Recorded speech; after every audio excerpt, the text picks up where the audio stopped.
Bumili ako ng pickup para kargahan ng mga gamit ko, pero ngayon ang problema ko, paano kung nanakawan ako?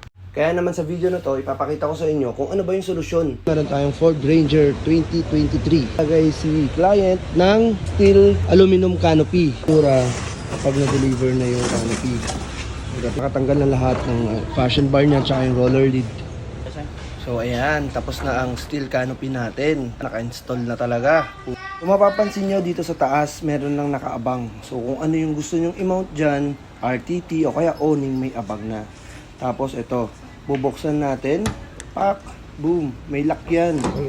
Para sa safety ng mga gamit natin. At meron tayong access dito sa side, hindi lang sa right, meron din sa left. Ito naman ang itsura niya if ever nakapark na tayo, nasa campsite na tayo, bubuksan natin lahat ng window para sa easy access ng mga gamit. For those who are interested, please message us on our Facebook page, Gorilla Garage.